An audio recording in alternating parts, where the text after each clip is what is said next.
Welcome back to Hermitpack. I've got a question for you. Do you like the view? I like the view. I'm getting more and more inspired by this place as it slowly fills up. I think in the beginning we were a little bit hesitant to get going, but now that we've got structures popping up all over the place, I want to build. I want to build, and I have been inspired. And we are going to be setting up a new building, a smaller building just over here. Now in the last episode we set up that void resource miner down below, and we've actually been getting materials from that. I was having a look through our storage and I noticed some of the things that were coming in. Let's try and find them. We got some green slimy glass. I literally slowed down. In my brain I was like, don't say glass, say grass, and I still said it wrong. We got some slimy grass. Said it right that time. And there's a few other things as well. Now I was hoping we would get more things that were useful for building, but that doesn't seem to be the case. But anyway, as I'm flicking through here, I'm noticing we're starting to gather a lot of ores. Now some of these ores are quite easy to process. If we want to double their value, so to speak, then we can do so with a couple of machines. The reality is we don't need to. I mean, I don't need to use 62k ingots, but it's kind of fun to set up these machines, and that's what I want to do over here. I want to have a small building that is dedicated to ore processing. Now some of these ore processing setups are going to be quite straightforward. I've noticed one or two of them, like iridium, look really complex, so that's going to be fun, but we're going to start off with the simple stuff. So over here, where we're going to have this building, I've quickly just thrown down a dimensional transceiver for power and a network receiver so we can hook it up to our storage system. So I've kind of done this wrong straight away because I just wanted to get something as an example. We've got an importer and an exporter, so we can export our iron ore and then it's going to import the contents. The thing is, I also need to smelt the dust that comes from this, right? Because you crush that into 2 pieces of dust, you smelt it and you get 2 ingots, and that'll probably please a lot of you because I had tons of comments about that, that we should double our ores, even though you saw it a second ago we got 62k iron. That's what this little area right here is going to be for. Now this also jogged my memory. You can see where it says grid power. We're using 32 when we fly, and that should change. Yep, now it's 0. We're using 0 when we're not flying. So these are from the same mod that uses grid power, but it uses RF instead. So I thought that I was going to have to do this to get these machines to work, but we don't have to. I would like to set up a big old grid power farm though, and that's actually what this was going to be for. You see, the water is going to come down from up above. It's going to get processed, but we're going to send it through a whole bunch of water mills, and that's going to obviously generate us some more grid power. I'm getting inspired here, man, and I'm thinking about the Midori. As you can see, I've thrown some in, but this stuff has been painted with glowstone, so it emits light. And on the inside here, I think we want to bring the Midori back into the theme and probably cover up some of this red as well and keep the palette simple. I'm looking forward to building this bit, but it's got to be for a purpose. And we're going to start off by making a mess, because I've got something to show you, but I want to try something else out first of all. So I've got a water mill in my inventory, and it is very likely that it is not going to get any power from this type of liquid. Very likely, I say. That's what I said. I mean, how long does it take for this thing to update? Jeez, I mean, there it goes, finally. Right, so what's it doing? I'm not actually sure if that's generating something or not. Now, I'm flying as well. Why don't we just block this off on this side? Oh yeah, that's why. It's going to take a while to update. So, 12.32. I think that actually is generating something. Let's go and put it down over here. Still says 12.3. What is generating, or sorry, using? Oh, I looked at the wrong bit, didn't I? So something is using 12.32, which makes no sense because I'm not flying, and I'm not aware of anything else using this stuff. Let's put it back in that position. The number I was supposed to look at was the second one, 128. So, no, it doesn't appear to work with that. I think I might leave it there for a moment, just in case it decides to update. The other thing that I wanted to show you is what happens to water. So I thought that we could get away with putting water up here, but it turns out that that stuff is eventually going to flow down on top of the water source, right? Oh, look at that behaviour. That's interesting. You might expect it to flow out on all sides. Anyway, this thing is slow at updating, right? Eventually it's going to zap away the source, because my idea was that this thing is what purifies the slime water into regular water, and then we can redirect that regular water around the water mills. And there it goes. You can see it's destroyed the water source. So my original vision was water flowing around and dropping down either side of these water mills, and it's turned out to be quite a clunky and bulky process due to the way that water flows and kind of umming and ahhing about what way to do this. I think what we're going to do is have a reservoir of water on top, and then we're going to have water drop down below. So they will drop where these Midori blocks are, and that means that they're going to spread out in 4 directions and power the water mills on 2 sides with the full direction. So you can see that where the water will drop down there, there's also a drop here. Now, what I'm messing about with at the moment is also connecting these things up to pipes or something like that, but you can see that this pipe type here, well, actually, when you place one on top of it, it almost looks like it connects, right? But you can see that it doesn't. But I want to give this place a real industrial feel, and I think we need to scale back some of the sandstone that we're doing here. But we're playing around with this fluid pipe from Immersive Engineering and this fluid pump. Oh, I'm looking at the bottom left, and that's telling me what I'm looking at, not what's in my hotbar. Confused myself for a second there. Yeah, I went across and I took out all of those blaze lamps and I put these pipes going onto them because there's water on the other side. So it kind of makes sense when you look on this side that it's all actually linked up to something. And I think this is where I want to rearrange these bits and redo this and come up with something more industrial and consistent, because what we can do is add these fluid pumps and then this will connect directly to it like so, right? And then it gives it a bit of backstory. So I think there should be some pools of water up the top here that these fluid pumps are pulling from, and then perhaps where this comes down we have our processing unit, and then it turns it into water and the water makes its way to the sides. Then below that is perhaps where the water can appear to drop into a reservoir of water, which then goes down through the water mills. And I'm also thinking about perhaps having like a runoff from this point where you can see it go off in some other direction. But I think what we might do is utilize this space for something else. So that's kind of what's going on in my mind right now. Let's see what we can come up with. So in my mind the design is now coming together. What we're going to do is drop the water in from underneath these things, which are like water channels which go over to the pumps. So the water gets purified here, it makes its way to the pumps, so it makes sense that it's flowing out the front here, and it will also drop down into this reservoir at the top, which is then going to drop the water down past the water mills. But then I'm thinking that's not going to be a lot of water mills because this thing has been reduced in size. One of the reasons is symmetry, so it lines up with this and it makes sense, and we'll probably be able to build some gangways going around it. So I think what we're going to end up doing is having, that is quite loud, have multiple drops. So this will drop into the first wave of the water mills, and then there'll be another drop going into a second wave and a third wave, and then this thing will have like a bit of a basement or a drop below it as well, which I think will end up looking pretty cool. So I wanted to make these chambers that I'm in right now one high, but then I realized it would be insanely awkward. It would be so ridiculously awkward to get this to work. But we've got this pattern that alternates and drops the water down at different intervals. You really can't see it from in here, but it's kind of impressive, and we'll be able to expand this if ever we need to. You could see that my grid power is going through the roof right now, and we have one more level to go at the moment, so I'm hoping that'll be more than we ever need, and we've actually run out of these, so I need to craft some more. But the way that I've done it is, you know, the platform is basically solid, so the water spreads out, and then we jump in here and we break the Midori blocks, and then they flow down to the next level. And as I said, they alternate, so this is what I've been doing, this is how I'm setting it up. Now what we're going to do is escape this thing and have a look at it from the outside. That's really cool. I wasn't expecting that to actually look so impressive from out here, but it really does. It's a nice sight. Yes, it is.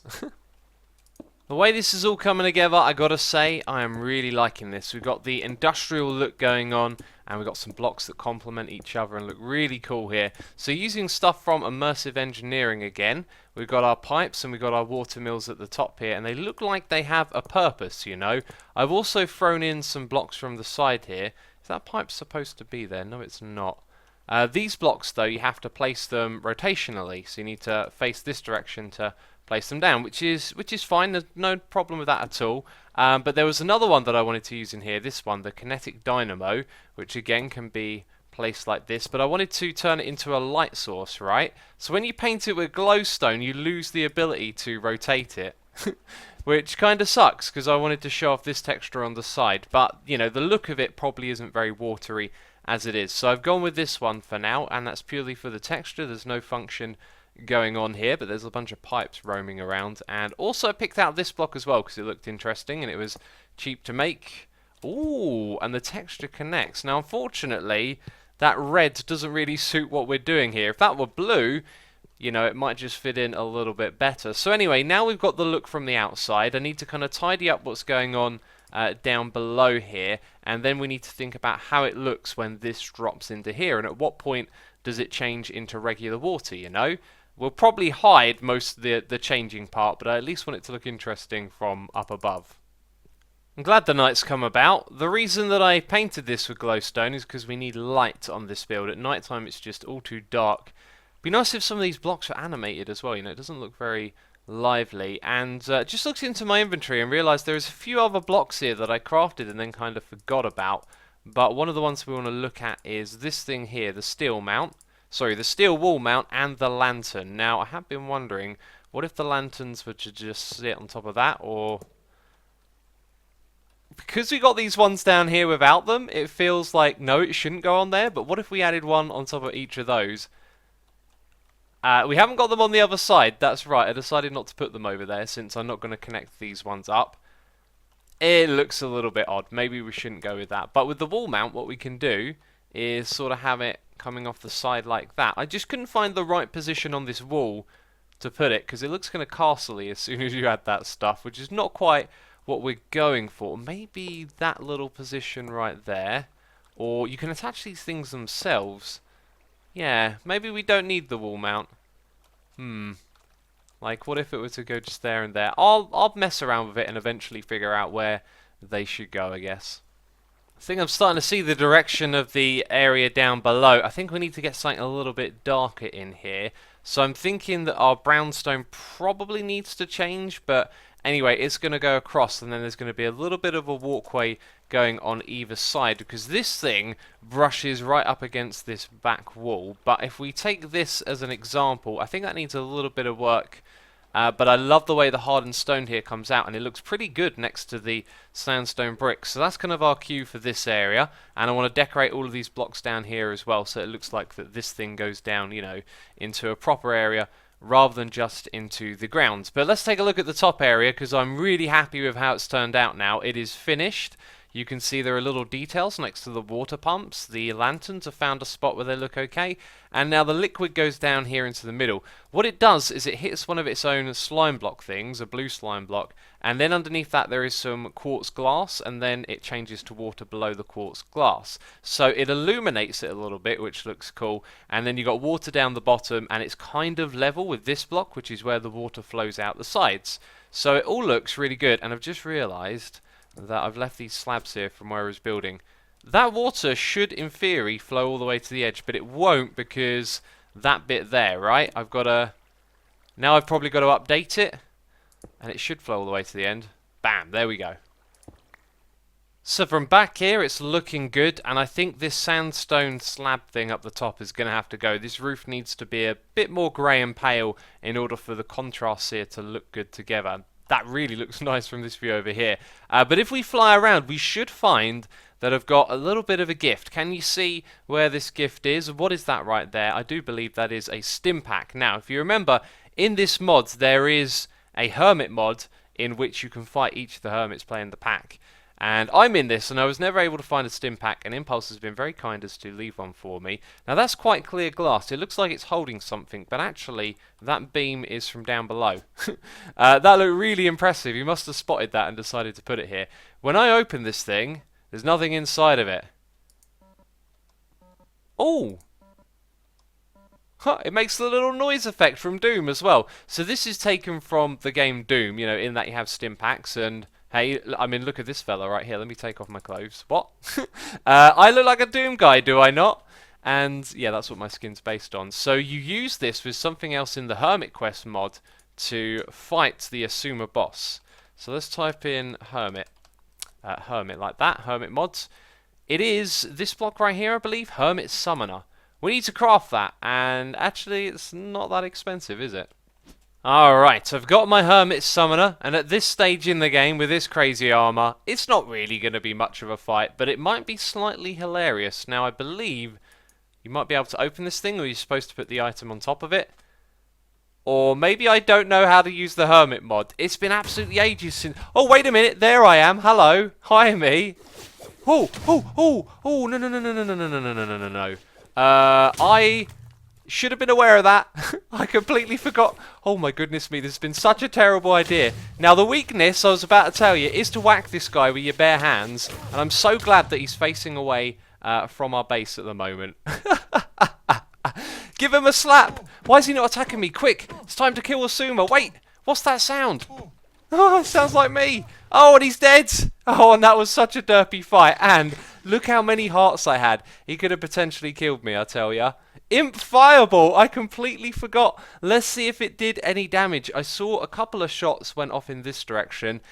If you see that over there in the distance, that little blob, I believe that is going to be one of them in like an unloaded chunk. And is it travelling away from us? Or are we getting closer to it? There's two of them. Let's see if we can catch up the Imp Fireballs. There's now 3. Yeah, I'm getting slowly closer. There it is. It's still moving away, though. That's kind of hilarious, you know. Let's see if we can whack this thing. The Slime Island is intact. That's nice to see. Let's fire an Imp Fireball. Let's just fire it. Bam. Whoa, that made a cool sound. And off into the distance, into unloaded chunks it goes. And we get this beautiful reward banner. The art here was made by Pony Butts. Check it out. Looks absolutely awesome. That's me with my little chisel. That's actually, I believe, the same... No, it's not the same artwork, but it's very similar to the one we used for the xisumavoid mod pack, if you remember that. That is super cool. We've got to find a place for that in our base. And now that I've done my one, I feel like maybe it's time to start doing some of the other hermits as well. But we have something very, very important. Very important indeed. The return of the Waggleable Sword. Hello, do you remember this? We used to start off our videos with welcome back to another episode of Hermitcraft, and we used to be able to block with the sword, and we used to call it the Waggle Sword, and I so sorely missed that being removed from the game, I tell ya. But now we can waggle again. How much damage does this thing do? 7 attack damage. Probably not as good as these things, unfortunately. Oh well, but I love it. We can waggle again. So let's get back to what I talked about at the beginning of this episode. This little building over here, done a bit more work on it. And going into the inside, I was about to like throw in some blocks and put down the walls. And then I realised that the walls are going to be big and flat and then it's going to be very cramped in here. So I think actually all of this right here is to go. And we're going to keep a sort of open feel in here because I've gone for the little brownstone fences that we've done with chisel and bits, and that kind of opens up the room a little bit. So we need to think about where some light sources go, where the ceiling goes, but then we can focus on this. And what I want to do first of all is automatically produce steel, because we were using some steel for the immersive engineering stuff over there, and it would be nice to have more of it. But in doing so, I found out that you can use these machines like Ender.io. So these are from Mechanism. They're metallurgic infusers, and they have an interface.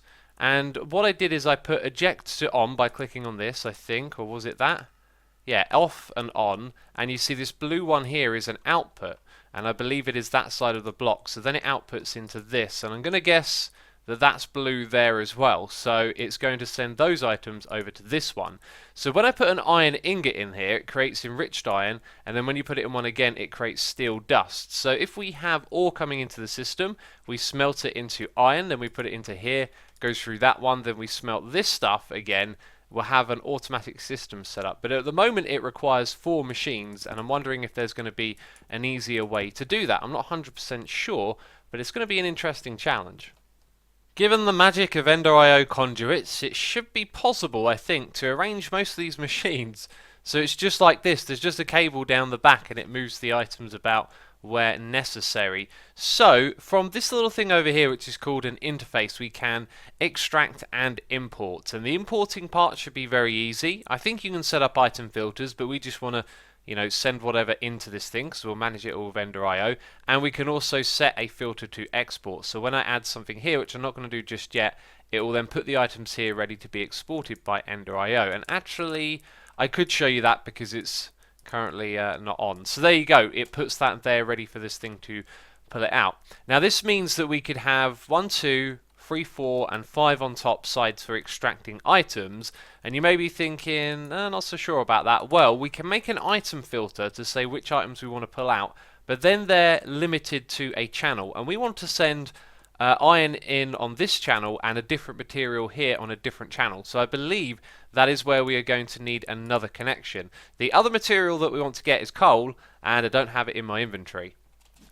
Alright, so this one is going to extract on the black channel, and that reminds me, on this channel what I might do is do the extraction on round robin mode and also make another alloy smelter here, which is just going to take the iron ore and turn it into iron, because the one at the end is going to take that in and it's going to output on its side. And now I've accidentally clicked on something I shouldn't have done. It's going to output to this next machine, so I hope these two will work together. If they don't, it means that we're going to have to configure some more Ender IO conduits to move around here between the two machines. And since this one wants, two different types of items, that might mean some more cables on top. But this has been configured to output to the side, and this one will input from the side and try to output over here as well. That's where we might run into another issue, and this one is configured to accept on the inside. So let's kick this thing off into action. That's not what I wanted to click on. We want to set that thing to active without signal, and now it's exporting the iron, which is going into the one all the way at the end, and it's smelting, and the ingots are already going in here. That's terrific. That's a great start. Okay, next one, we're going to do the coal, and I've since realized that what we actually need to use is coal ore, because otherwise we will run out of our supply that we got in refined storage. It will send it all into here. So this is where it doesn't look too promising. However, there's actually another layer of configuring that I haven't thought about. So the back isn't configured, is it? We want this thing here, which is currently purple, to be on the back side. So if I go into this right here, input, output, energy, infuse. So with it on infuse, it's not doing it. Okay, have I missed something? Was I supposed to do... No, it's on insert. Okay, I got it. It was the bottom left slot is the one. So this one will also need some of that stuff as well. I think that's how it works here. Yep, it also needs carbon to infuse the enriched iron. This is sweet. This is a really nice setup. Okay, so in comes the iron. The carbon is going in there.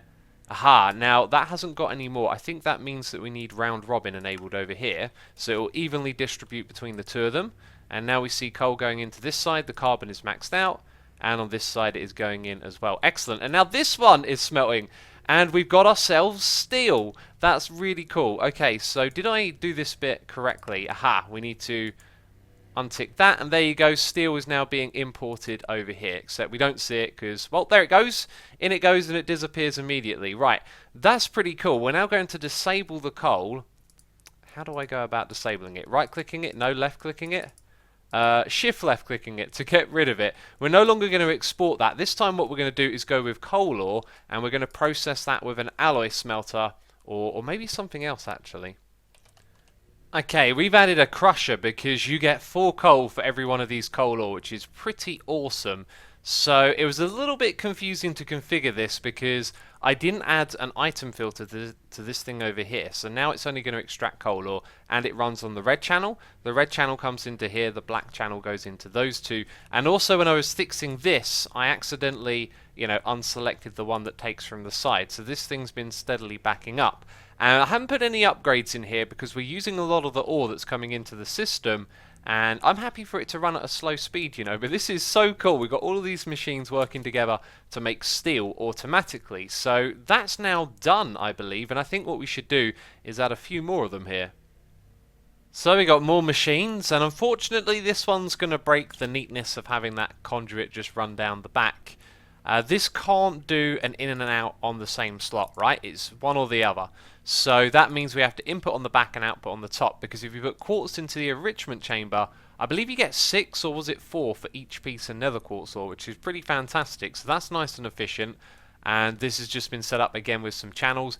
But here's the thing, we now need more of these interfaces, and luckily we can stack them up because the way refined storage works is that they chain together, so they're going to get powered, and it's going to be able to work. So on here what I've set up is a quartz one, and then we're going to do copper as well. Now if we put copper into a crusher, it'll also output tin. So I thought, well, let's not overcomplicate this, let's just put the copper and the tin into the alloy smelter and it will be able to do both, right?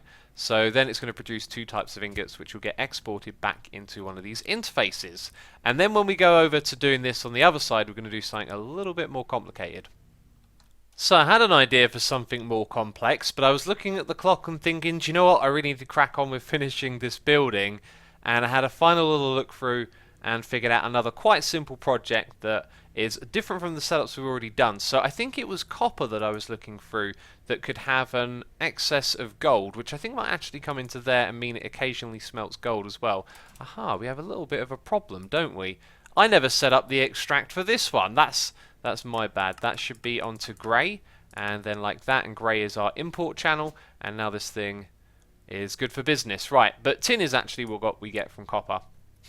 Anyway, silver and gold together will allow you to make electrum ingots, which I thought would be pretty cool. Get a supply of that going. So there's our silver, there's our gold. We're going to configure it for this bottom one over here, and it kind of made me realise that we're probably never going to use the two on top, right? Because, well, actually, we might add a second row of machines, like up in the air. That would be pretty cool.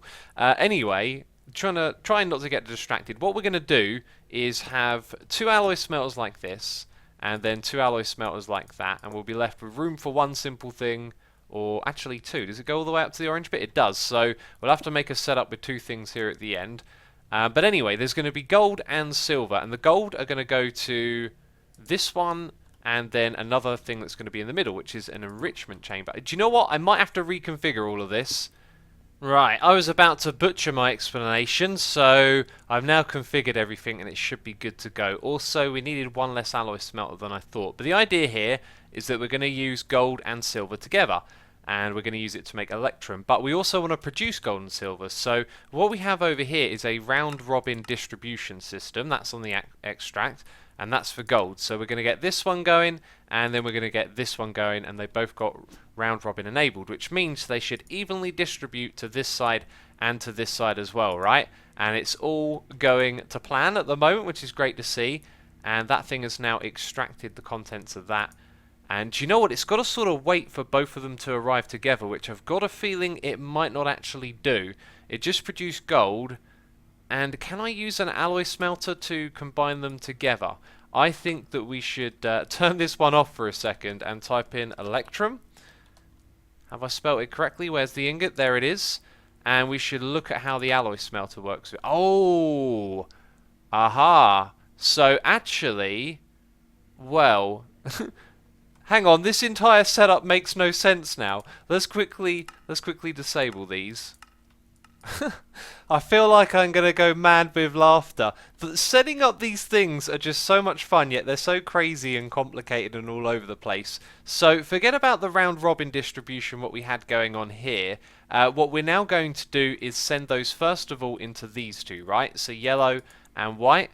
And there you go, silver and gold. And then they're going to go across into these two, like that. So the gold is going to come into here after it's been turned into dust, and the same for this one. Now, this is where the round robin needs to happen, and I believe there is still some stuff that needs activating. So round robin enabled, and its output channel is orange. Now, we have the import channel of grey, which goes, wrong one, which goes into this system, but also orange is over here as well. So it's going to get some of the goodies from that, and it's also going to go all the way down here to this thing at the end. And look at that, it's doing it! It's making electrum. Oh, that's so very cool. Then that's going to use the export channel of grey to go back into the system. So what we should see over here, yep, there it is that the silver is being divvied up as well as the gold.